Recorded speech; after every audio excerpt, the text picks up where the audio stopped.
El origen del pecado, escrito por J. L. Sonayón.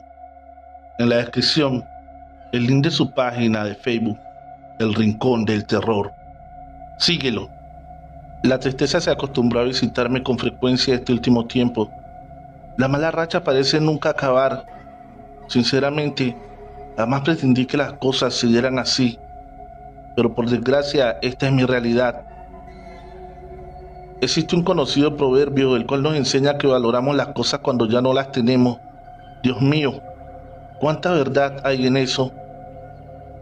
Mi historia es como la de tantos, solo pasarme todo el día trabajando y descansando poco. Una secuencia monótona que se ha ido debilitando con el paso del tiempo, aunque en realidad hace 17 años que vengo con la misma rutina, una que muy de a poco me ha destruido la mente por completo. Sin embargo, supe tener una buena vida, ser un padre ejemplar y un afectuoso esposo, pero algo oscuro se cruzó en mi camino, una situación límite que puso en juego mis valores, un episodio que me recalcó que los cuentos de hadas no existen. Todo sucedió un domingo por la mañana, cuando yendo hacia el trabajo, observé a una joven en apuros a mitad de camino. Hola, veo que tienes problemas con tu coche, le dije, luego de aparcar a un costado de la avenida. Así es, creo que algo le sucedió al motor. De la nada se detuvo y comenzó a emanar un aroma extraño. Qué mala suerte. Mira, algo sé de mecánica, si quieres puedo revisarlo. Me encantaría, pero por la ropa que traes debes estar yendo a tu trabajo. No quiero que por mi culpa llegues tarde. No te preocupes, ahora aviso a mi compañero que me demoro unos minutos. Prefiero eso a dejarte sola aquí. Es muy peligrosa esta zona. Sí, eso noté. Veo mucho descampado y algunos asentamientos a lo lejos. Así es, desgraciadamente se ha llenado de maleantes todo el lugar, pero en fin, veamos qué le pasa a tu coche. Luego de unos minutos, pude percatarme que el radiador tenía un desperfecto, por el cual había perdido mucha agua. El tema es complejo, el vehículo está prácticamente fundido. No me digas eso. Lo siento, señorita, tendrá que desembolsar mucho dinero para repararlo. Calculé que debía cambiar gran parte del motor. Qué tonta fui. Debí haberme dado cuenta. Eso me pasa por siempre estar sola. Tranquila, las cosas pasan porque tienen que pasar. Recuerda que nada es casualidad en la vida y no te pongas mal. No olvides que son solo hierros. Tienen solución. Gracias, eres muy amable, pero ahora mejor sigue camino a tu trabajo. Tu relevo se va a molestar. Descuida, él me debe muchos favores. Dime, ¿tiene enganche tu auto? Creo que sí. ¿Por qué lo preguntas? Señorita, ¿no pensará dejar tirado a la avería su coche? Si lo hace, al regresar no encontrará nada de él. Oh, cierto que aquí se roban todo. De igual manera no te preocupes, llamaré a un servicio de grúas. Oiga, mujer, gastarás un dineral y encima te dejarán aquí esperando por horas. Insisto, déjame remolcar el coche. Bueno, está bien. Se nota que consigues lo que quieres, respondió ella con una sonrisa seductora. Aquella frase quedó revoloteando de un lado a otro en mi mente. Sin embargo, no le di importancia, pero al correr de los días me di cuenta lo equivocado que estaba. Su nombre era Pamela, y créanme que no podía sacarla un segundo de mi cabeza. Desde entonces, mi vida de a poco comenzó a nublarse, o al menos dejó de interesarme aquello lindo que me rodeaba.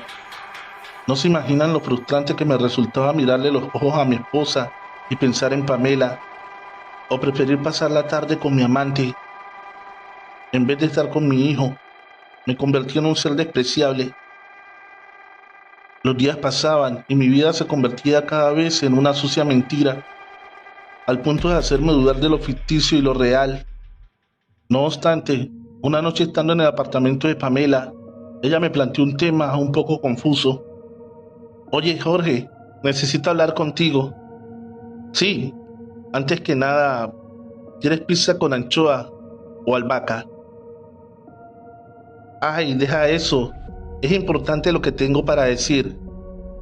Perdón, Pame, no me di cuenta. Ya está, ahora siéntate. No me asustes. ¿Qué está pasando? Sucede que no estoy cómoda. ¿Cómo es eso? Lo que oíste. Estoy harta de no poder hacer nada contigo. Vivimos encerrados en este apartamento. No podemos salir juntos ni siquiera a la esquina. Bueno, tranquila. ¿Sabes cómo son las cosas?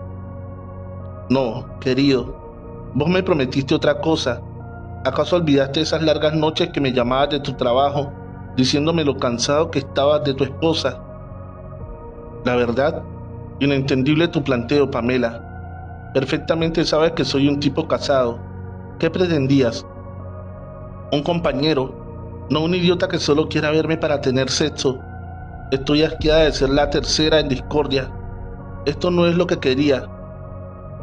Bueno, perfecto. Entonces me voy. No sé qué bicho te picó. Sabías las reglas del juego y también que mi familia jamás podría abandonarla. La verdad me voy decepcionado. Hice muchas cosas por vos. ¿Y esta es tu paga? La verdad fue hermoso mientras duró. Hasta nunca, Pamela. No, no me dejes, Jorge. Yo te amo mucho más que tu mujer. No me hagas esto, por favor. Sal, suéltame. ¿Qué te pasa? ¿Estás loca? Realmente sos nociva, demasiado tóxica. Claramente me dejé llevar por el envase y no por su contenido. Adiós. A mí no me ves más la cara, le grité antes de salir de su apartamento. Aquella noche sentí mucha tristeza. Era consciente que la había tratado muy mal, pero en el fondo sabía que debía hacerlo. De lo contrario, ella arruinaría por completo mi vida. No obstante, el día siguiente llenó de mensajes mi casilla de llamadas. Estuvo tan intensa que me costó horrores concentrarme en mi trabajo. Por esa razón, no solo decidí bloquearla del celular, sino borrarla de mi vida. Lo primero que hice fue cambiar de número telefónico, aunque no sé cómo volví a conseguirlo. Eso me inquietó demasiado, pues si bien nunca le di mi dirección, sabía que tarde o temprano ella lo tendría. A todo esto, y pese a mis miedos, la relación con mi esposa había renacido. Ese fuego intenso volvió a arder y éramos más felices que nunca. Sin embargo, una tarde, mientras la llevaba al médico, pude ver por el espejo retrovisor que un coche nos seguía muy de cerca. Su parabrisas era tan oscuro que no me permitía ver su rostro, aunque en el fondo imaginaba quién podría ser. Fue entonces que al ingresar a la intersección de la avenida, el vehículo aceleró y me encerró en el carril. Seguido esto, abrió su puerta y allí estaba ella, Pamela. Malnacido hijo de puta. Prefieres a tu mujer antes que a mí. Desagradecido. Te entregué todo, mi corazón, mi cama. Así me pagas. En ese momento mi cara lo decía todo. Tenía al frente a mi amante haciendo un escándalo en medio de la calle, aún al lado de mi esposa, mirándome sin entender lo que sucedía, y a mi niño llorando o asustado en su sillita. ¿Qué más peor se podía poner? Solo atiné a bajar del coche y sin pensarlo dos veces, hice algo que hasta hoy poco me enorgullece. La ignoré, la desconocí y la traté de desquiciada. Aunque sea un golpe bajo, eso funcionó. Mi mujer no le creyó nada. Además, ella no tenía una sola prueba de mi engaño. Simplemente quedó como el furioso ataque de una maniática demente a una indefensa familia. El tiempo siguió su curso. 3 meses pasaron cuando una noticia horrible recibí en mi trabajo. Una pérdida de gas había ocasionado una fuga fatal dentro de mi casa. Mi esposo y mis niños se encontraban en ese momento durmiendo. Ninguno de ellos sobrevivió. El dolor fue implacable. Hasta el día de hoy sigo enojado con Dios. No entiendo por qué no me llevó a mí, en lugar de ellos, pero tanta angustia finalmente tuvo su explicación. Hace algunos días recibí una carta. La misma no tenía remitente, pero claramente estaba destinada hacia mí. La carta decía: querido Jorge, a pesar de todas tus mentiras y destratos, yo te sigo amando. Sé que vos en el fondo también lo haces. Por eso te ruego que lo pienses. Solo imagina lo felices que podríamos ser. Entiendo tu enojo, Créeme, soy consciente de tu pérdida, pero bueno, es el sacrificio que Samantha me siguió para poder llegar a tu corazón. Entiende que sin tu esposa y tu pequeño, ahora tengo el camino libre. Por favor, no te enojes, ni conmigo, mucho menos con Samantha. Ella solo accedió a mi pedido. Te amo, con mucho cariño, Pamela. La furia que sentí al leer estas líneas no tiene explicación, así que sin dudarlo tomé las llaves de mi camioneta y fui directo al apartamento de Pamela. Llegué, toqué varias veces el timbre, hasta que finalmente la demente me abrió. Jorge, mi amor, qué feliz de ver. Ni siquiera dejé que terminara la oración, así que la golpeé con mi puño y le rompí la nariz. Maldita asesina, ¿por qué lo hiciste? Mataste a un niño, enferma. Ay, mi nariz, yo no maté a nadie, fue Samantha. Ella me dijo que solo debía darle los nombres y ella se encargaría.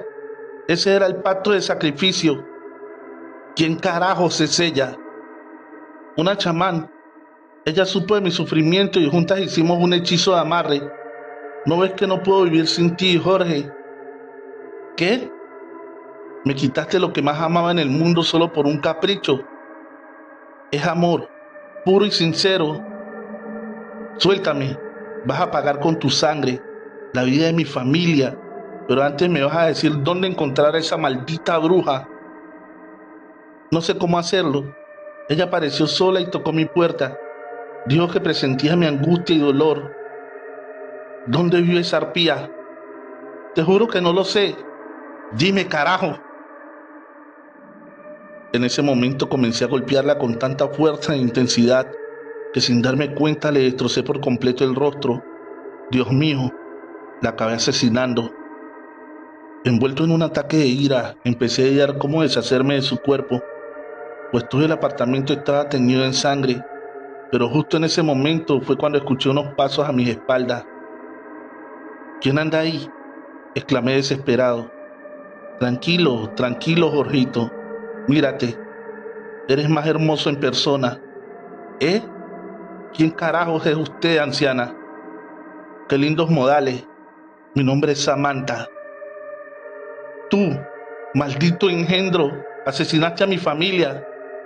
Espera, espera. Solo dame un minuto, por favor. Después de eso puedes hacer lo que quieras. ¿Por qué los mató? Eran mi vida. Lo hubieses pensado antes de serle infiel, ¿no te parece? Además, yo solo acaté el pedido de esa mujer que acabas de asesinar. Pero, ¿por qué le hizo caso? ¿Qué ganaría una anciana como usted con todo esto? Pues tu amor, Jorge. ¿Qué crees? Ni bien vi tu foto, me di cuenta que eres igual a tu abuelo. ¿Qué dice, señora? Lo que oyes. Muchos años fui la amante de Gumersindo Araya. Silencio. Está manchando el honor de mi abuelo con sus mentiras. Piensa lo que quieras. Él y yo nos amábamos mutuamente. Lo acompañé hasta sus últimos días. Maldita bruja, ¿eso qué tiene que ver con la muerte de mi familia? Pues mucho. Cuando percibí el sufrimiento de Pamela y me enseñó tu fotografía, quedé impactada. Eres una radiografía de tu abuelo. Son idénticos. Entonces, ¿a qué llega todo esto? Déjame terminar de hablar, aunque de igual manera te quedan solo 20 segundos. ¿Eh? ¿Qué cosas dice? Después de ver la foto, decidí hacer el amarre, pero no para Pamela, sino para mí. Lo único que debía hacer era quitarle el camino a tu familia y a esa muchacha de la cual te acabas de encargar. Pero, nada, bien, pasó el minuto, ahora sí, eres mío para siempre. Lo que tú ordenes, mi amor. ¿Qué quieres que haga por ti? Llévame a casa. Bien, iré por mi camioneta. Espera, mejor iremos en mi escoba. Ay, te amo tanto, Jorge. No sabes cuánto yo a ti, Samantha. La maldición de Tabasco. Escrito por J.L. Sonailón. en la descripción de este video el link de su página de Facebook, El Rincón del Terror. Síguelo. No se imaginan lo que amaba ese camión, mi viejo Fiat 673, tan querido por algunos, pero odiado por otros, aunque la razón jamás me había cuadrado. Es más, me resultaba disparatada, insólita, pues varias personas unánimemente decían lo mismo, que estos camiones estaban malditos. Todo comenzó 2 años antes de su fabricación, un 21 de marzo de 1972, cuando Osmar Jesús Tabasco, por aquel entonces director general de Fiat Concord, fuera secuestrado, torturado y asesinado por miembros del ejército revolucionario. Pero, ¿qué relación tendría el crimen con la supuesta maldición? Sucede que Tabasco, previo a morir, había desarrollado los planos de su nuevo proyecto, un camión liviano, ligero y exclusivo para cargas pesadas. Sí, el Fiat 673. Sin embargo, la luz verde para iniciar su fabricación no ocurrió hasta mediados de 1974, cuando la compañía automotriz lanzó a la venta sus primeros equipos. Pese a ello, algo extraño comenzó a suceder. Los camiones en su mayoría sufrían fallas de gestación, las cuales muchas de ellas fueron padecidas en medio de las rutas, ocasionando de esta manera innumerables accidentes. Desde entonces los choferes comenzaron a asociar las fallas mecánicas con el trágico final del empresario, por lo que el homenaje que Fiat le había brindado a su creador terminó convirtiéndose en una pesadilla. Los años pasaron, la historia quedó sepultada en el olvido y a excepción de mi padre, nadie más recordaba la maldición de Tabasco. Vaya a saber uno el porqué, pero él seguía creyendo fervientemente en su versión. Tal vez el haber nacido en el campo lo forjó a pensar de esa manera. Sin embargo, jamás había padecido una sola situación paranormal.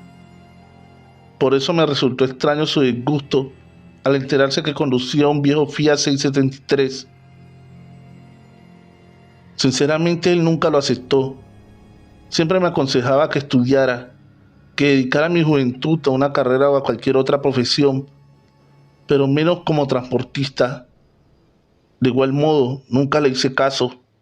Yo amaba los camiones, sobre todo el andar de las rutas, y a pesar de jamás sentir su apoyo, decidí cumplir mi sueño y trabajar de camionero. No obstante, corría junio de 1994. Llevaba unos pocos meses arriba del 673.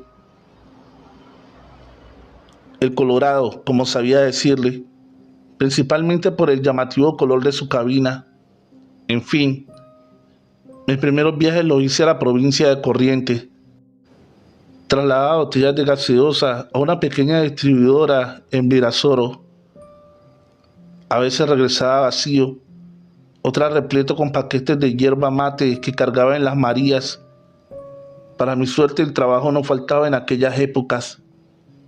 Luego, a mediados de 2004, comencé a viajar con más frecuencia al norte argentino, visitando principalmente las provincias de Formosa y Misiones, pues allí las cargas no solo eran mejores pagas, sino que más livianas. Pese a ello, mis colegas se sorprendieron que aún condujera mi Fiat 673. Sin embargo, a todos les respondía exactamente lo mismo, que el Colorado jamás me había fallado. Nunca me dejó a la deriva en la ruta. ¿Por qué debería deshacerme de él? No tenía lógica alguna sus cuestionamientos. No obstante, los años continuaron su curso y para entonces habíamos atravesado muchas rutas del país, desde zonas áridas hasta sinuosos caminos nevados.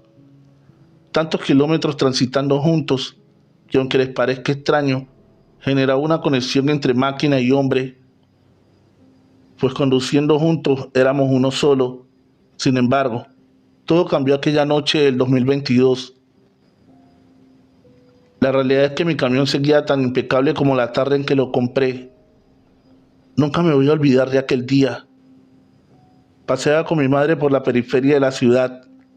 cuando desde la lejanía lo vi estacionado en la entrada de una finca. Desde entonces, siempre menciono lo mismo.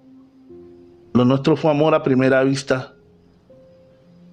El Fiat le pertenecía a un viejo campesino, quien lo había heredado de su tío, quien en su momento fuera socio de Tabasco, por lo que el camión pertenecía a la primera línea de fabricación. Pese a ello, y a su enorme valor de mercado, pude conseguirle un buen precio, y si bien el 673 tenía más de 20 años de antigüedad, no dejaba de ser una estable reliquia.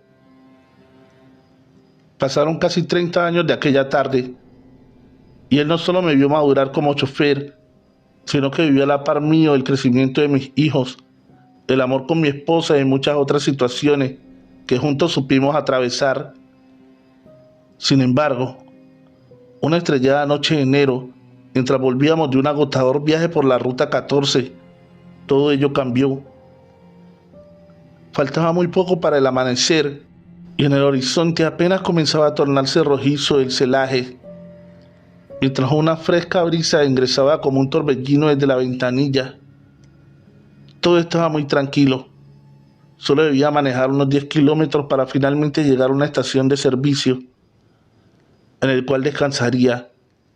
Sin embargo, a los pocos minutos, pude ver un sector de la ruta muy iluminada. Se trataba de un viejo camión envuelto en llamas.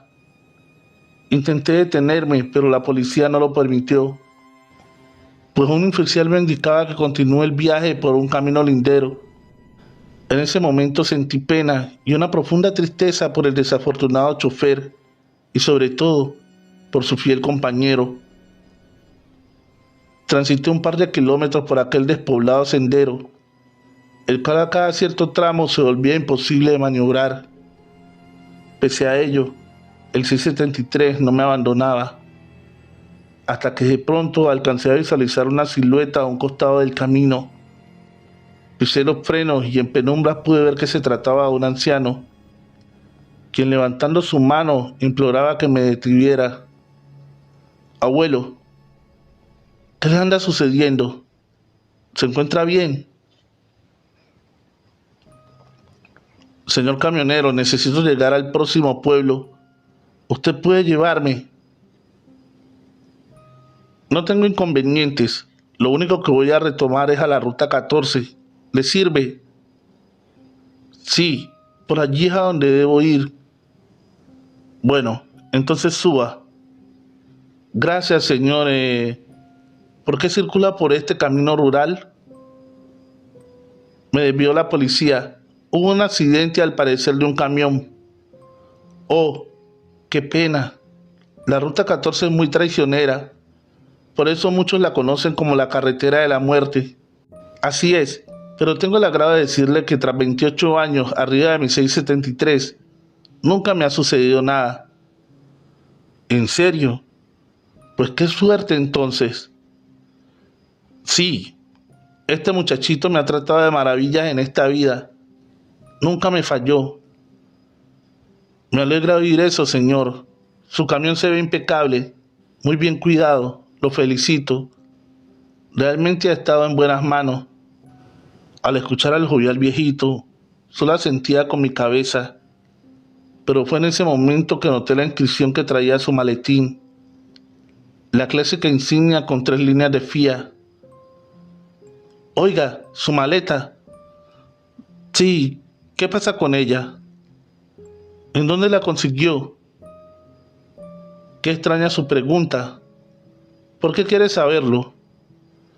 Pues tengo entendido que esa línea de maletines se obsequiaba a los clientes que compraban los Fiat 673 en los 70. Exacto, caballero. Son una reliquia. Sí, el suyo se ve impecable. Lástima que el dueño original de este camión lo extravió.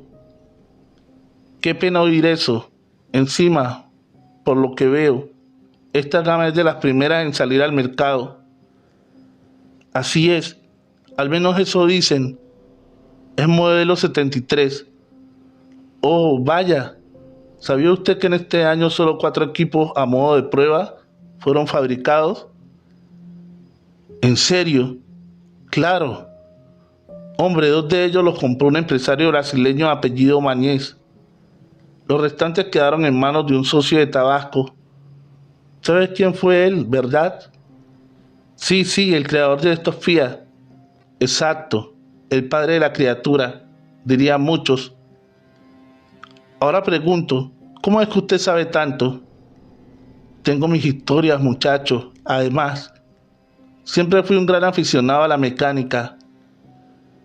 Vaya que se guarda sus secretos, abuelo. Así sobreviví, amigo. No lo dudo.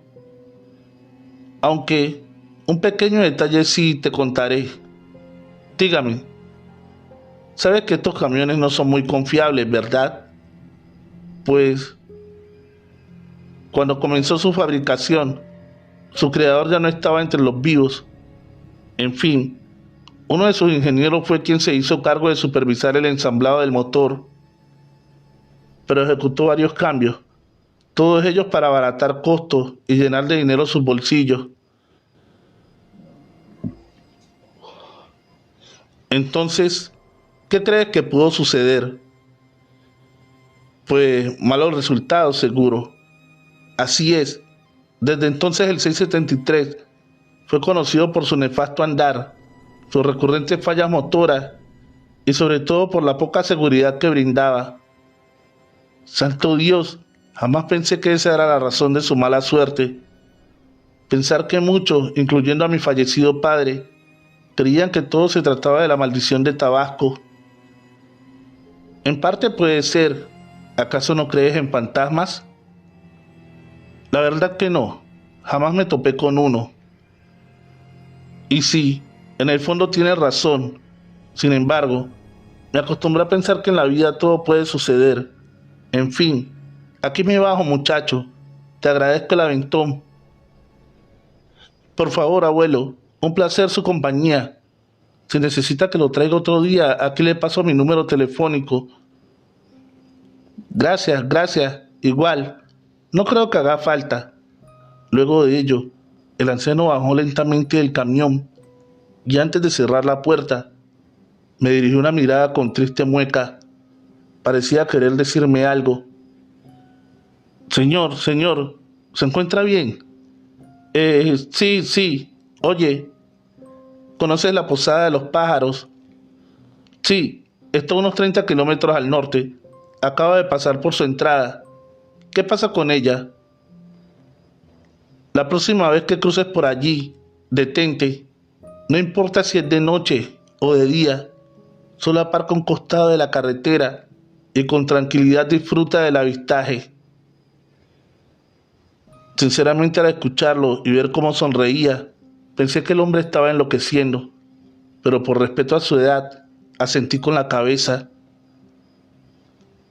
Mientras comenzaba a apretar lentamente el acelerador para continuar el viaje, pasaron no más de 15 minutos, cuando de repente comencé a percibir el pesado sueño, al punto de obligarme a detener la marcha sobre la dársena de la ruta, y ni bien apagué el motor, caí profundamente dormido. No obstante, desperté bruscamente sobresaltado y en tanto podía sentir mi camisa pegada a la piel, signo de que había transpirado demasiado. Abrí la puerta del camión y refresqué mi cara con agua del tanque. Luego, mientras caminaba de regreso a la cabina, pude observar que el horizonte seguía viéndose rojizo, señal que mi sueño había sido bastante breve. Luego subí al 673 y continué camino. Al principio me sentía confundido, pues no recordaba con certeza a qué altura de la carretera me encontraba, pues había lugares específicos que me parecía ya haber transitado. De igual manera, seguí mi marcha sin darle importancia, pero todo eso cambió cuando a unos escasos 50 metros comencé a visualizar un enorme cartel blanco con letras negras. En ese instante, clavé los frenos con el riesgo de ser embestido desde la retaguardia. Pero tanto fue mi temor que al leer el cartel ya nada más me importó, pues me encontraba frente a la Posada de los Pájaros, el mismo lugar que el anciano recomendó que me detuviera. En ese momento no comprendía nada. ¿Cómo podía estar allí? Se hacía más de una hora que lo había pasado. Algo andaba mal. ¿Acaso me estaba volviendo loco? Pese a ello, estacioné sobre la banquina y me volví a bajar del camión. Me sentía mareado, mi cabeza estallaba y el estómago se retorcía de náuseas. Comencé a caminar en círculos mientras pensaba que tal vez todo fue un mal sueño. Seguramente el accidente y el anciano jamás existieron. Probablemente fueron producto de mi cansancio. En tanto, miré la hora. Habían transcurrido unos 20 minutos, lo suficientes para volver a retomar el camino. Así que por enésima vez continué con mi viaje. Sin embargo, a los pocos kilómetros observé varios vehículos varados en la ruta y poco más adelante un automóvil incendiándose en la banquina. Ese fue el instante preciso en que sufrí un intenso déjà vu, pues sin darme cuenta estaba en el mismo lugar del accidente que había visto en mi sueño. De pronto, empecé a sentir un cosquilleo brotar de mi espalda y al instante, una extraña sensación de terror invadió todo mi cuerpo. No entendía qué pasaba, hasta que de la nada, un rimbombante bocinazo me trajo nuevamente a la realidad. Allí fue cuando me percaté que los vehículos comenzaban a circular por un camino lindero. Sí, el mismo de mi sueño. Reconozco que estaba asustado, más aún cuando transitando observé sobre el costado de un árbol al misterioso anciano. El hombre volvió a hacerme señas. Eso me inquietó, pues habiendo tantos vehículos justamente me detuvo a mí. Entonces frené mi camión y temeroso le hablé. Dígame, señor, necesito un aventón. Buenas, joven. No, solo quería pedirte mi maleta. ¿Su qué? Exclamé sorprendido. Mi maletín de FIA. Lo dejé en tu camión. ¿Qué sucede? ¿Ya no me recuerda? En ese instante comencé a temblar de miedo. ¿Acaso no había sido un sueño?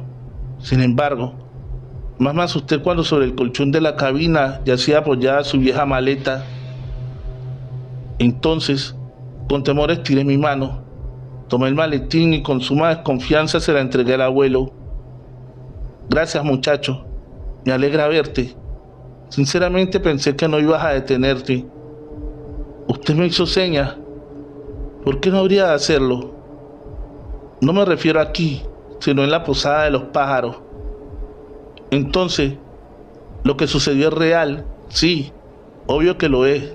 Todo, menos yo. En ese instante no puedo describir lo que realmente pasó. Simplemente el anciano desapareció.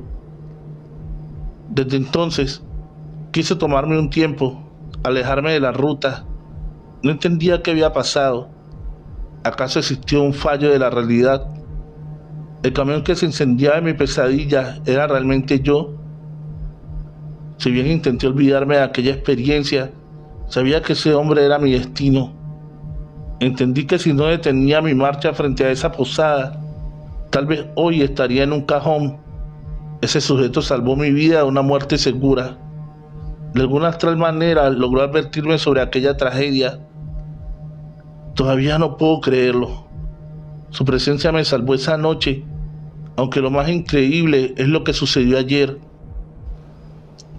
Mi esposa recibió del correo una misteriosa caja, la cual tenía una etiqueta con mi nombre. Al abrirla, volví a sentir aquel viejo temor, pues dentro de ella estaba la condenada maleta y en su interior había una antigua fotografía del anciano, la cual llevaba la inscripción de su nombre, un tal Osmar Jesús Tabasco.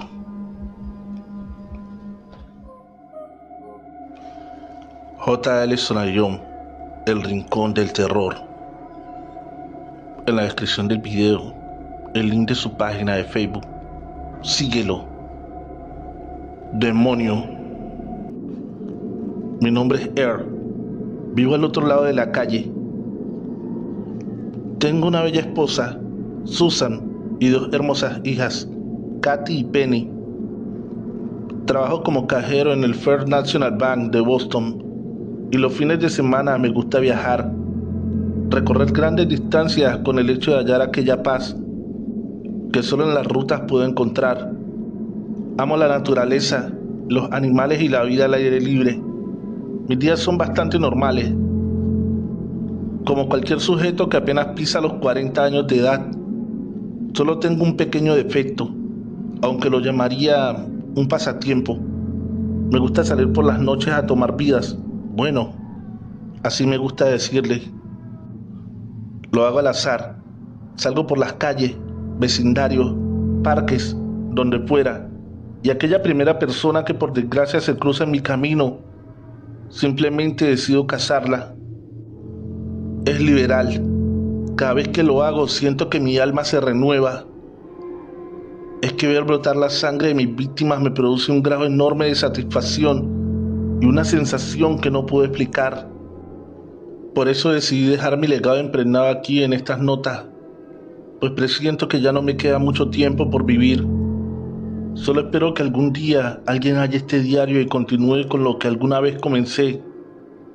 Así que sin más preámbulos, esta es mi historia. A mi primera víctima la recuerdo como si fuese ayer. Apenas había cumplido 13 años. Estaba en el fondo de mi casa, para ser preciso, en el viejo galpón. Mi padre me había encomendado algunas tareas para hacer, así que con pocas ganas me dispuse a realizarlas. Como él se había retirado a hacer compras, sabía que se iba a demorar un buen rato, así que calculé que tendría el tiempo suficiente, no solo para poder cumplir la labor, sino también para fumar un poco de hierba. Mi padre era un buen hombre, un ejemplo a seguir, siempre fiel a su estilo, recto y de principio. Así que si se llegaba a enterar que su pequeño Earl se drogaba, seguro pasaría a ser su gran decepción, y el castigo no podría imaginarlo. Fue así que esperé que su añeja Ford se perdiera al final del camino. Luego, presuroso fui a buscar mi hierba, la cual había escondido en el hueco de una higuera. Ni bien llegué, estiré mi mano dentro del agujero, mientras observaba hacia todos lados para no ser descubierto. Una vez que alcancé a sacar la bolsa, disimuladamente salí caminando de allí, para luego ocultarme en el forraje de la pradera. No obstante, me arrastré hacia el lado del granero y allí tranquilo, comencé a armar mi panetela de marihuana. Empecé a inhalar aquel deleitable y relajante humo. Una pitada, 2 pitadas, 3, pero en la cuarta noté una enorme sombra que se acercaba cada vez más hacia mí. Mientras escuchaba un grito ensordecedor que parecía rebotar en todos los espacios de mi cerebro. No sé si era efecto de la droga o el temor de haber sido descubierto. Elevé mi vista y descubrí que esa misteriosa silueta era de mi buen vecino Thomas Wither, quien, dándose cuenta de la situación, comenzó a gritarme y a reprenderme, amenazándome inclusive que le contaría a mi padre. ¡Qué ironía! Aún recuerdo su última frase antes de marcharse: «Eres un demonio con rostro de ángel». La verdad que esas palabras me dejaron traumado. Me encontraba perdido. No sabía qué excusa inventar, qué mentira decir. Estaba tan nervioso y asustado que realmente no sabía qué hacer. Hasta que algo dentro de mí se corrompió. Fue ese el instante en que tomé una decisión. Yo no podía permitir que mi padre se enterara que su hijo estaba descarrilado. Entonces creo que allí todo inició. Fui al galpón, busqué una llave inglesa, esa que mi viejo utilizaba para ajustar las ruedas del tractor, y juntando coraje me dirigí a la casa del anciano Wither. Llegué a su entrada y toqué reiteradas veces el timbre. A lo lejos podía oír los rezongozos del hombre mientras se acercaba a la puerta. Cuando giró el cerrojo y la abre, sin dudarlo le di un fuerte golpe en la cabeza, haciéndolo caer al piso. En un santiamén había sangre por todos lados, pero el viejo aún seguía consciente y de igual manera se arrastraba hacia la cocina. Creo que buscaba llegar al teléfono. Mientras tanto, solo lo observaba. Estaba entumecido, sin creer lo que había hecho. La realidad marcada que veía con mis ojos morir a un pobre viejo, al cual todos los días saludaba al pasar por su casa. Y sinceramente no me generaba nada. ni siquiera alguna intención por ayudarlo. Fue entonces que aquel día algo se activó en mi cabeza y desde allí mi vida realmente cambió. Recorrí algunos pasos, cerré con llave la puerta y caminé hasta la cocina. Allí abrí un cajón, tomé una filosa sierra y algunas bolsas de residuos. Luego encendí el televisor a todo volumen y comencé con mi primera masacre. Asesiné a ese inocente viejo, cortándolo pedazo por pedazo, despellejándole la piel de su cuerpo y colocándole por partes dentro de las bolsas. Exactamente fueron 14 las que utilicé.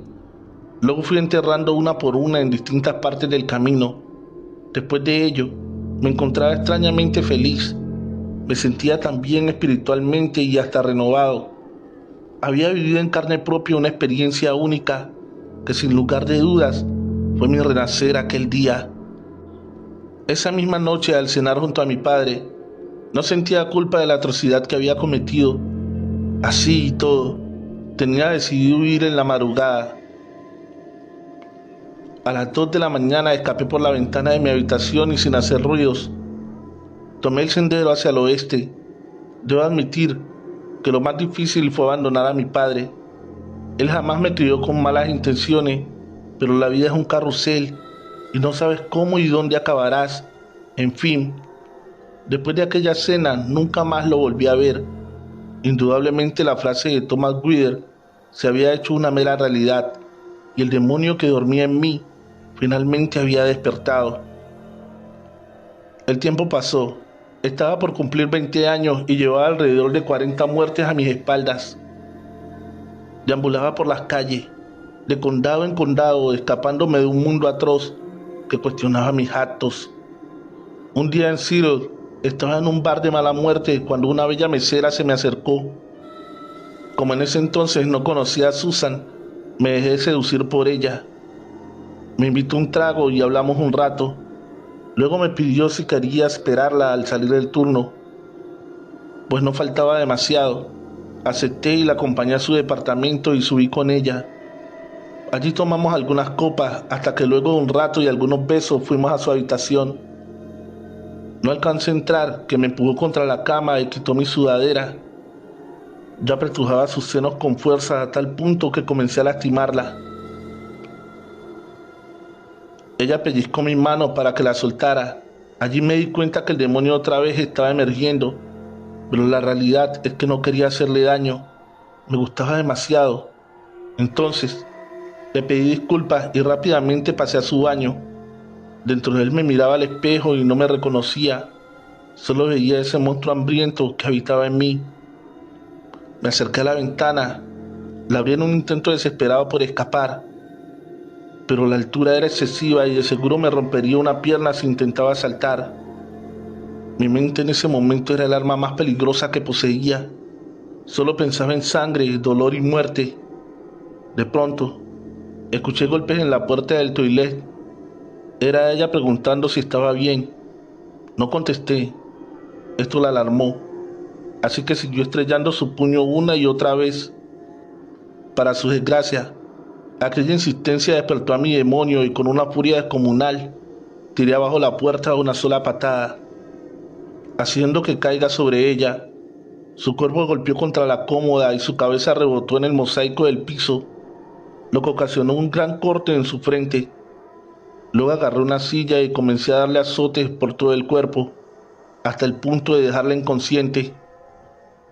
Luego me dirigí a su placar y lo primero que encontré fue un perchero de ropa, esos de alambre. Lo tomé, lo abrí y le incrusté la punta en medio de su cuello, enterrándolo hasta la tráquea. Recuerdo cómo se ahogaba con su propia sangre mientras se le retorcía en su garganta. La pobre mujer agonizaba, así que finalmente decidí aplastar su cabeza con un palo de amasar que hallé en la cocina. Y así quedé después, recostado sobre una ensangrentada pared, viendo la cabeza molida de una pobre inocente. Dios, cómo disfruté asesinarla. Luego junté mis cosas y me fui del departamento, otra vez como si nada hubiese sucedido. Tal vez un dato de color fue que por primera vez en aquella noche asesinaba a una mujer, y créanme, no sentía remordimiento por ello. Los años siguientes transcurrieron muy rápido y a esa altura sentía que demasiada sangre había salpicado mis manos, además de que mi voraz apetito extrañamente estaba saciando. Fueron esos tiempos en los que había dejado atrás mi oscuro secreto. Parecía que el demonio se había quedado dormido de nuevo. Entonces allí conocí a Susan. Recuerdo que sucedió en una sala del hospital. Yo había llegado con uno de mis brazos heridos y ella fue la primera que me auxilió. Tenía un gran corte en el antebrazo y había perdido suficiente sangre como para preocuparme. Ella me preguntó que cómo me había lastimado, a lo que respondí que estaba reparando la podadora y que el filo de una de las cuchillas se salió, lastimando mi brazo. Ella solo sonrió y me dijo con su dulce voz que todo estaría bien, que no era tan grave. Solo requería algunas puntadas nada más. La quedé mirando con admiración mientras se retiraba de la sala. Al llegar a la puerta, se dio media vuelta y me dijo: la próxima vez que quiera reparar la podadora, llama a un técnico, porque de lo contrario, nos veremos seguido en este hospital. Solo sonreí con la inocencia que hace años llevaba perdida. Creo que allí realmente volví. Pasaban los días y no dejaba de pensar un segundo en la enfermera. Creo que por primera vez me estaba enamorando, aunque realmente a través de ella podría dejar mi sombrío pasado. Me propuse que sí. Entonces a los días le llevé flores al hospital. Logré concertar una cita y allí comenzó nuestro gran amor. Nos enamoramos rápidamente. Sabíamos que éramos el uno para el otro. A los 6 meses de noviazgo decidimos unirnos en matrimonio y felizmente nos casamos. Mi vida radicalmente había cambiado. Ya no tenía deseos de matar. Todo gracias a ella. El correr del tiempo y de nuestra vida continuó su curso. Hacía algunas semanas habíamos concebido a nuestra segunda hija, Penny. Estábamos muy felices, pero como bien dice el dicho, la felicidad no dura para siempre. Una tarde de octubre, recibimos el llamado telefónico del primo de mi esposa, quien hace años Susan no veía. Nos mencionó que estaba volando hacia Boston y que esa misma noche su aeronave aterrizaría en la ciudad. El encargado de recibirlo debía ser yo, así que 1 hora antes de su arribo me dirigí hacia el aeropuerto a buscarlo. La noche estaba fría y lluviosa. Como mi casa estaba situada en las afueras de la ciudad, tenía que atravesar gran parte de ella para llegar al destino. Circulaba con calma, cuando de pronto una fuerte tormenta se desató en la carretera. Las banquinas estaban anegadas y el asfalto resbaladizo. Esto hacía imposible de transitar. Para colmo, el aguacero no dejaba ver nada, hasta el punto que los limpiabrisas terminaban siendo inútiles para su función. Hasta que de repente, entre tanta masa de agua y lodo, apenas alcancé a visualizar la silueta de un hombre caminando a un costado de la ruta. Fue tarde, mi intento por esquivarlo, ya que el impacto despistó mi vehículo, el cual forzosamente terminó golpeando contra un frondoso árbol a un lado de la carretera. A los minutos el ensordecedor zumbido de la bocina logró despabilarme. Sentía un fuerte olor a aceite quemado mientras trataba de salir como podía del vehículo. Una vez fuera, noté que la colisión había destrozado mi automóvil. Sinceramente estaba vivo de milagro. Comencé a caminar hacia la ruta, cuando de pronto empecé a oír una tenue voz clamando auxilio. Una vez que me acerqué hacia el lugar, me di cuenta de que se trataba de un anciano malherido. Era evidente que de él se trataba la silueta que había visto previo al accidente. Se lo veía muy conmocionado, apenas podía moverse. Sus quejidos aumentaban al pasar de los minutos. Realmente estaba muy mal. Sinceramente, mi intención desde un principio fue ayudar al hombre, pero a esta película la había visto en reiteradas ocasiones y el observar a ese pobre viejo quejándose en el pavimento generó un viejo déjà vu en mi mente, encendiendo una vez más la mecha de mi perturbador pasado. Esa escena me trasladó directo al día en que acabé con la vida de Thomas Guider. Es que el parecido de los ancianos era increíble. Entonces, allí mi mente volvió a cegarse. logrando que otra vez caiga en la tentación de mi propia perdición. Así que tomé de las piernas al viejo y lo arrastré hasta el medio de la ruta. Una vez allí, comencé a golpearlo salvajemente en su rostro hasta dejarlo desfigurado por completo. Solo me detuve para que no se desmayara. Mi intención era que el sujeto viera su muerte venir, así que lo dejé allí tirado. Encendí un cigarrillo y me senté a un costado de la ruta a esperar. Luego, a los pocos minutos, noté que a lo lejos dos incandescentes luces brillaban en el horizonte.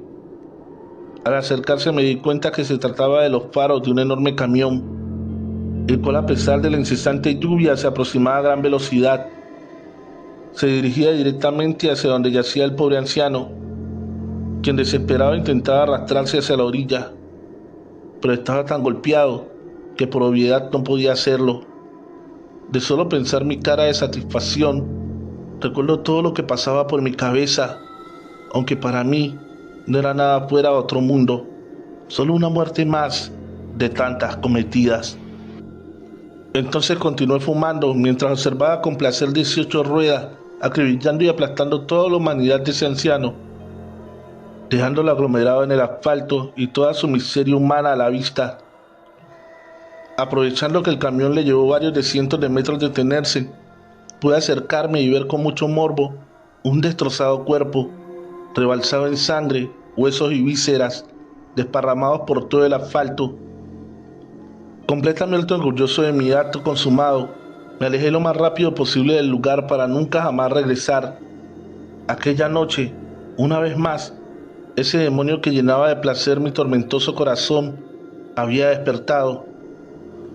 Así que esta es mi historia, para algunos complicada, para otros la ficticia leyenda urbana de un psicópata, pero para mí es lo más simple del mundo, es mi vida. Existen muchas personas con defectos en esta sociedad y yo creo que padezco uno más de ellos. Determinados personajes cuentan sus historias llenas de logros, objetivos, sueños cumplidos y por plasmar. Yo solo narro lo que me diferencia de ustedes. No anhelo cumplir sueños, solo vivo mi propia pesadilla siendo el dueño de ella misma, pues asesinar humanos es mi debilidad y nada jamás lo cambiará. Mi nombre es Earl, vivía al otro lado de la calle, tenía una bella esposa, Susan, y dos hermosas hijas, Katy y Penny. Trabajaba como cajero en el First National Bank de Boston y los fines de semana me gustaba viajar, recorrer grandes distancias con el hecho de hallar la paz que solo en las rutas podía encontrar. Pero hoy, frente a este monitor escribiendo este diario, recuerdo que hace exactamente un año atrás realizaba mi último viaje familiar. Lo hice con mis hijas a un bellísimo destino, la fría ciudad de Aspen. Fueron 2 semanas increíbles, lo pasamos muy bien, pero jamás imaginaron que en ese viaje estaban por conocer el verdadero rostro de su padre. Se preguntarán por Susan, el gran amor de mi vida. Bueno, ella tuvo la mala fortuna de verme en mi turno nocturno, y bueno, tuve que silenciarla. Lo complicado fue deshacerme de su cuerpo, pero por suerte su sabor no sabía tan mal, y mis hijas jamás se enteraron que se nutrieron de su propia madre. Por esa razón, hoy sigo manejando en la solitaria ruta, sediento de sangre. Total, del polvo nacemos y al polvo volveremos. Página de J.L. Sonayón, El Rincón del Terror. Autor del siguiente relato que vas a escuchar. Te pido que por favor vayas a seguirlo en Facebook. Te encantarán sus historias. La Cruz Negra, escrito por J.L. Sonayón. Catedral de Norwich, Inglaterra, 1598. El cardenal Fulmer caminaba en círculos por el patio de la iglesia. Estaba actuando muy raro, algo poco inusual en él. Se lamentaba por la muerte de 2 viejos cardenales de su iglesia. Más que triste, se le notaba furioso. Hace tiempo que ejercía el sacerdocio en tierras británicas. ya que era descendiente y tan alemán como los primeros fundadores de la iglesia. Esta increíble estructura había sido edificada en 1096. Fue conocida por su singular arquitectura anglosajona, y para poder construir el recinto, los sacerdotes destruyeron varios fuertes sajones, muchos de ellos sagrados. Al paso del tiempo se descubrió que eran sitios de culto y de rituales bárbaros. Toda esa estructura quedó sepultada bajo los cimientos de la catedral, el peor error que cometieron los párrocos por aquel entonces. Desde que la iglesia fue construida, se oían lamentos por las noches y hasta los peregrinos aseguraban ver espíritus de temibles bárbaros nórdicos, sobre todo en el altar de la vieja capilla. No obstante, era tan puro el amor hacia Dios que los pontífices nunca aceptaron abandonar la catedral. Ellos llevaban impregnada en su alma la docencia cristiana, aunque pronto toda aquella fe acabaría y algo aterrador estaría a punto de suceder. Sucedió un día viernes, cuando el conde austriaco Anders Muses llegó a la vista de la catedral. Este distinguido señor había colaborado económicamente con la renovación del templo, así que entonces decidió ir a conocerla. Los cardenales lo esperaban para la hora del almuerzo, pero Muses se adelantó, arribando una hora antes de lo acordado. Fue así que un gran carruaje se presentó en la entrada del santuario. De allí bajó un singular caballero de capa y bastón. Ese personaje era Anders Muses, el hombre quien desplegaba una estirpe impresionante. Estaba acompañado de sus hijas gemelas, Lara y Dana. Estas señoritas acababan de cumplir 17 años, para muchos creyentes un número desgraciado. Los cardenales, quienes en ese momento estaban caminando por los viñedos, no pudieron recibir al conde, pero quien lo hizo fue un carismático monaguillo llamado Albert. Luego de una cálida recepción, el jovencito había entablado de buena manera la relación con el señor, pues tenían algo en común: ambos eran austriacos. El muchacho los llevó de recorrida por todo el monasterio y mientras le contaba la historia de la catedral, Anders comenzaba a tomarle aprecio al niño. Hasta en un punto le resultaba familiar. Todos estaban pasando un rato agradable, cuando de pronto se escuchó una fuerte voz. «Albert, ven aquí. ¿Qué te dije de merodear en la iglesia?» El joven, ni bien se percató del reto, se inhibió y escondiendo su mirada en el piso se retiró de allí. Realmente se notaba el miedo y el respeto que Albert tenía sobre este extraño hombre, quien de a poco se fue perdiendo entre las estructuras de la capilla a la vez que Albert se acercaba. El conde, ante esta situación, apresuró su marcha para intentar hablar con el sujeto, pero extrañamente ambos habían desaparecido. Anders no comprendía lo que había vivido. Luego el hombre y sus hijas se sentaron en los bancos del jardín a la espera de los cardenales, quienes no tardaron en llegar. «Conde Anders Muses, qué honorable visita, señor», saludó eufórico Folmer. «Stevens, tanto tiempo sin verlo. El honor es nuestro». «¿Y estas adorables niñas, sus hijas?», preguntó el cardenal Bichot. «Así es, padre, Lara y Dana, mis ojos en este mundo». «Hermoso sentir, señor Muses. Nos encantaría que nos acompañen en nuestro almuerzo, si así usted lo desea», exclamó el párroco Williams. «Sería mero placer, señores», respondió Anders.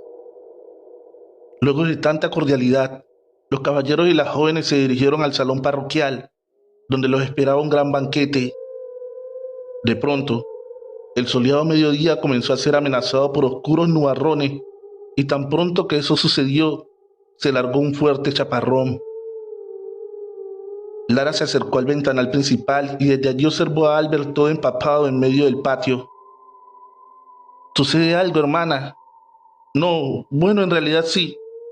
Estoy sintiendo pena por el pobre niño». «¿Albert?» «Sí.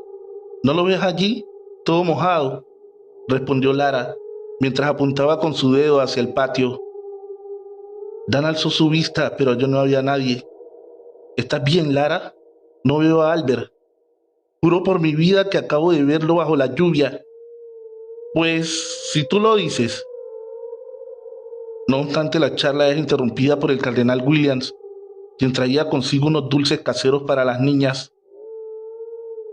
¿Qué les parece la catedral de Norwich, señoritas?, preguntó. Es fantástica y colosal, señor Williams, contestaron ambas al unísono. La verdad sí lo es, respondió el anciano, algo emocionado. Disculpe, señor Williams, ¿el muchacho dónde vive?, preguntó Lara. Muchacho, no sé a quién te refieres, niña. El niño que nos recibió, Alfred es su nombre. Acabo de verlo pasearse todo empapado por el patio del santuario. William quedó paralizado, de que hubiera visto un fantasma. Luego se retiró sin decir una sola palabra. Evidentemente lo que mencionó Lara le había afectado mucho. Mientras tanto, aprovechando que la lluvia había cesado, el conde y los otros dos cardenales daban un paseo por el cementerio del monasterio. De pronto, son alcanzados por Williams, quien presuroso les dijo: Disculpe, señor Muses, necesito hablar a solas con mis colegas, si no le importa. ¿Nos dejaría un momento? Por supuesto, caballero, contestó Anders, mientras se adelantaba en el camino. Los tres sacerdotes se reunieron bajo un frondoso olmo a un costado del camino. ¿Qué te pasa, Williams? ¿Por qué tanto alboroto?, preguntó Folmer. Regresó Albert, regresó, eufórico exclamaba el hombre. ¿Estás seguro?, preguntó Bichot. Completamente, las niñas lo vieron bajo la lluvia. Caballeros, sabíamos que tarde o temprano esto sucedería. Creo que estamos listos para lo que vendrá y sobre todo, para llamarlo a él, sentenció el padre Folmer.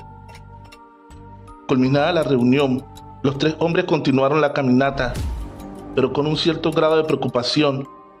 Existía algo en ese muchacho que generaba mucho temor en ellos, pero ¿quién era realmente el pequeño Albert? La tarde continuó poco agradable para el conde y sus gemelas. Los cardenales dejaron de ser amables para actuar de forma extraña. Estaban distantes y demostraban cierto malestar hacia ellos. Aquella noche, las niñas se fueron a dormir a las habitaciones del orfanato, mientras que el conde a un dormitorio del salón parroquial. De repente, el fuerte estruendo de un relámpago despertó a las mellizas. Otra vez llovía, aunque en esta ocasión venía acompañada por ráfagas de viento fortísimas. Mientras tanto, el conde, quien también se había desvelado, se levantaba para ir al tocador, pero es sorprendido por dos sujetos, quienes lo desmayan de un golpe en la cabeza. Las niñas también fueron atacadas por un desconocido, pero Lara alcanzó a escapar antes de ser atrapada, gracias a la ayuda de Albert. No obstante, Anders Muses despertó somnoliento y su boca solo sabía sangre. Había recibido una enorme paliza por parte de aquellos sujetos. Observaba a su alrededor con uno de sus ojos, pues el otro estaba tan hinchado por los golpes que apenas podía abrirlo. Entre tanta oscuridad alcanzó a ver una de sus hijas. Se trataba de Dagna, quien estaba recostada en el suelo con su camisón rasgado. La gemela lloraba y temblaba de miedo, mientras podía verse mucha sangre brotar de su entrepierna. ¡Malditos! ¿Qué le hicieron a mi niña?, gritó Anders, mientras se percataba que estaba atado de manos a unas cadenas. Nadie respondió, pero uno de los hombres se acercó hacia él, quitándose la capucha que lo cubría. Folmer, ¿pero cómo? ¿Qué has hecho? Juro que te mataré. En ese momento, el cardenal golpeó de una bofetada al conde, mientras que sus servidores, Bichot y Williams, trajeron una enorme cruz negra, la cual es colocada en un escondido santuario en el sótano de la catedral. A los pocos segundos, comenzó a escucharse un rugido feroz que provenía del subsuelo del monasterio. La madera del piso comenzó a agrietarse y a partirse en dos mitades, mientras que una escalera de huesos emergió de las profundidades y caminando en ella se presentó la bestia. Un enorme demonio oscuro como la noche y tan sediento de sangre humana. Sus ojos rojos simbolizaban el color de su creador, Lucifer, sus cuernos, garras y colmillos eran obsequios del duque Astaroth. Traía consigo el tridente de su padre y el fuego infernal en su ser. Su nombre era Hercas. Este abominable ser tomó la enorme cruz negra y, acercándose a un desvanecido Muses, la entierra en su cabeza, dándole muerte al instante. Mientras esto sucedía, Bicho le entregaba una copa de plata y sobre ella Hercas dejó caer la sangre del conde. Cuando la misma se llenó, obligó a Danna a beberse hasta la última gota. El demonio tomó en sus brazos a la niña y juntos descendieron hacia las profundidades del infierno. No obstante, un cajón viejo de manzanas cayó accidentalmente en el sótano. Los tres cardenales observaron y allí estaban Lara y el pequeño Albert. Los monjes intentaron atrapar a los adolescentes, pero no lo consiguieron. Bicho resbaló y, cayendo nuevamente en el sótano, quebró su cuello contra los pesados tirantes de madera. William, en cambio, alcanzó a salir hacia el exterior de la catedral, pero increíblemente es embestido y aplastado por los caballos del conde, los cuales, asustados por la tormenta, divagan salvajemente por el santuario.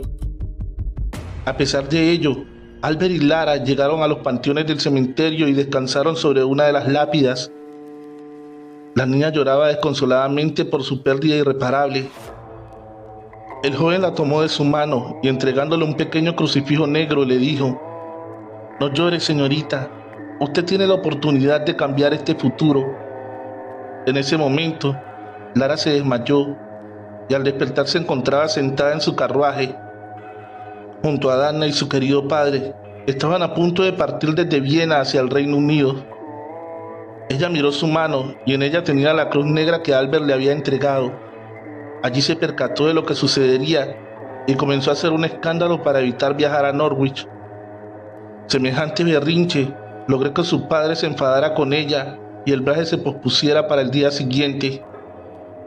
Esa noche, Lara fue castigada en su recámara, pero terminó siendo visitada por su padre, quien al parecer no estaba tan ofuscado. «Mi dulce Larita, tan buena que eres, ¿por qué razón actuaste así en la mañana?». «Padre, algo extraño sucedió. Viví en carne propia una premonición. Algo sumamente diabólico sucederá en Norwich, tan horrible como tu propia muerte y la de Danna también. Los cardenales no son lo que aparentan ser. Son oscuros y a través de rituales sanguinarios han invocado a un demonio». «Pero qué disparate es ese, señorita. Si no quieres ir a la catedral, dígame y la dejaré al cuidado de alguien, pero no invente semejante cuento», exclamó enojado su padre mientras se levantaba para irse del cuarto. «No miento, padre. Hasta sé su nombre. Hercas. Mire esta prueba, señor. Esto me lo ha entregado Albert, el niño que me ha ayudado a escapar», murmuró Lara, mientras estiraba su mano mostrando el crucifijo negro. El conde se quedó en silencio por varios segundos, mientras volvía a sentarse sobre la cama y comenzaba a llorar. «Padre, ¿qué te sucede? No puedo creer esto. Ese día en forma de cruz pertenecía a mi madre, tu abuela Elizabeth. Ella lo llevaba a todos lados. Siempre contaba que la protegía de todo mal. Nunca te lo dije, pero yo no fui hijo único. Tenía un hermano gemelo, quien falleció muy joven, asesinado por el enfermo de Lucas Blackguard, un pedófilo y abusador de niños. Este monstruo lo estranguló hasta que mi hermanito no pudo respirar más. Tan solo 8 años tenía, toda una vida por vivir. El día que fue sepultado, en su cajón mi madre colocó sobre su pecho una cruz negra igual a la que llevas en tu mano. Blackguard murió condenado en la horca, pero dicen por los rincones que su alma sigue merodeando entre las tumbas, ya que en vida le daba placer exhumar cuerpos de niños y coleccionarlos como trofeos de caza. Además, los ancianos del pueblo cuentan que pactó con un demonio ancestral llamado Hercas, el cual es venerado a través de sacrificios humanos. Una semana después de la impactante revelación, el conde Muses y sus hijas se encontraban en el cementerio de Viena frente a una deslúcida lápida en la que se podía leer: «En memoria de Albert Timothy Muses». 1550-1558. Fin. Síguelo. Galope. En el campo argentino se esconden muchas historias, algunas reales y otras poco creíbles que nos hacen dudar de su veracidad. Pero les puedo asegurar que cosas extrañas suelen suceder en los montes, más que nada cuando son largas las noches. Victoria está ubicada en el este argentino, dentro de la provincia de Entre Ríos. Es una ciudad rodeada de arroyos, todos ellos afluentes del Paraná, y vislumbra a sus visitantes por el estilo colonial que se respira en sus calles, así como también la vista de la Abadía del Niño Dios, que es uno de sus puntos más altos dentro del turismo zonal. Este monasterio benedictino es considerado como uno de los más antiguos en Sudamérica, generando un gran prestigio para la región. A pesar de todo, existe una rara atmósfera que envuelve a la ciudad, la cual la relaciona pura y exclusivamente con el fenómeno ovni. Desde hace años que se viene hablando de avistamientos y luces extrañas en su cielo, a tal punto que hace años fue fundado el Museo del OVNI en la ciudad. Este edificio cuenta con una importante infraestructura para brindar un excelente servicio al visitante, lo que permite evidenciar sus investigaciones, tanto en videos como fotográficas. Dichas evidencias son abocadas principalmente a los casos de la región, lo que va desde supuestas piezas de ovnis hasta extraños metales recolectados. Realicé esta breve descripción para que se comprenda que al ser Victoria cuna de avistamientos, nacen desde allí muchas historias, las cuales se asocian mucho al campo argentino y, como acostumbra decir, si son reales o no, va en la creencia de cada uno. Lo único que les puedo asegurar es que yo sí elijo creer. A principios del 2002, un grupo de civiles cordobeses decidieron visitar la ciudad y otros pueblos aledaños para una investigación radial periodística. El caso que los había motivado fue uno en especial ocurrido en el año 1991. Allí en un paraje conocido como Rincón del Dol, se vivió una extraña experiencia debido a una explosión que dejó un enorme cráter en el suelo, con gran cantidad de metales de distintos tamaños esparcidos. Según los lugareños, se escuchó un terrible zumbido que sacudió las casas, quebrando vasos, cuadros y hasta platos. Al llegar al sitio, se observó el antes mencionado cráter y todo el material destruido por doquier. Lo más increíble, según los testigos, fue que 4 objetos se detuvieron en el aire a muy baja altura, manteniéndose allí por varios minutos hasta alejarse velozmente. Luego, por una orden gubernamental, nadie más pudo ingresar al campo, a excepción de extraños individuos vestidos con trajes negros.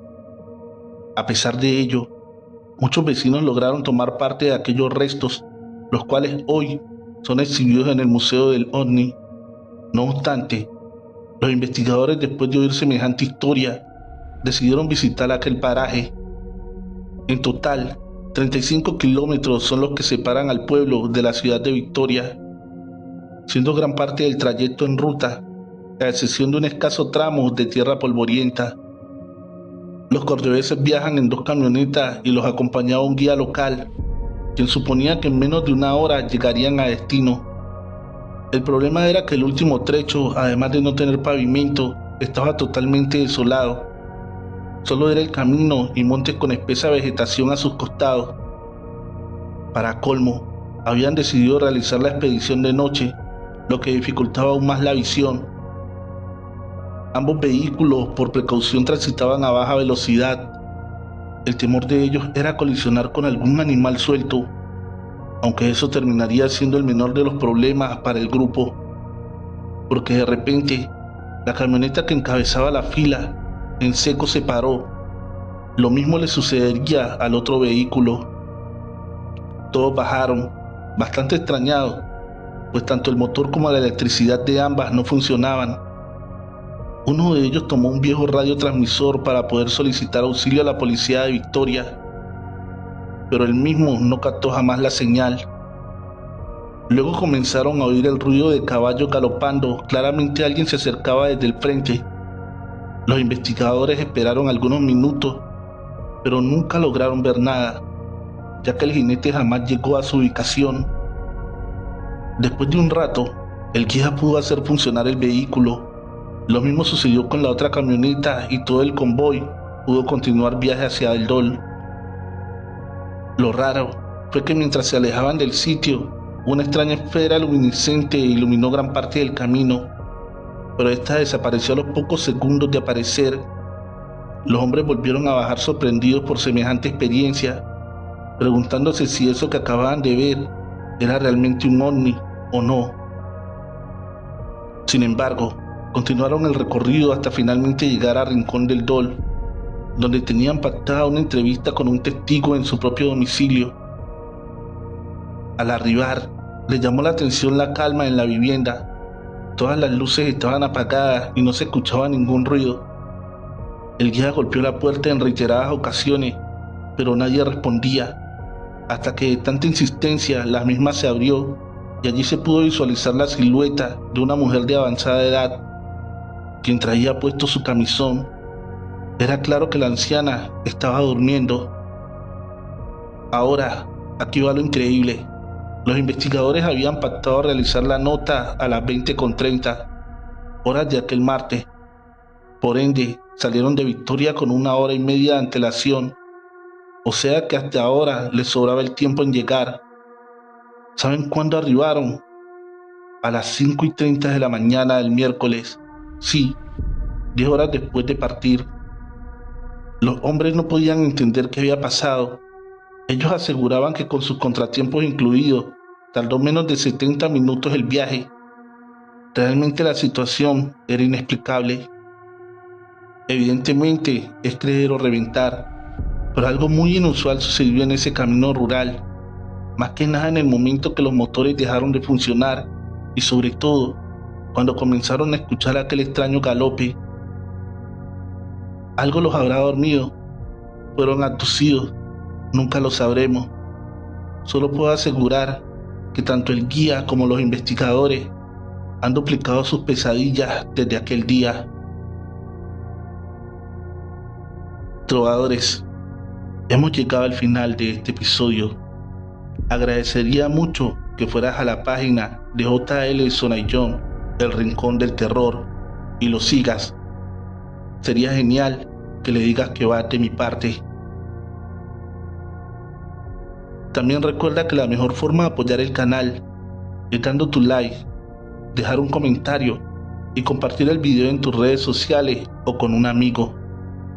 Recuerda suscribirte y activar la campanita de notificaciones. Feliz noche, trovadores, amantes de cuentos de terror.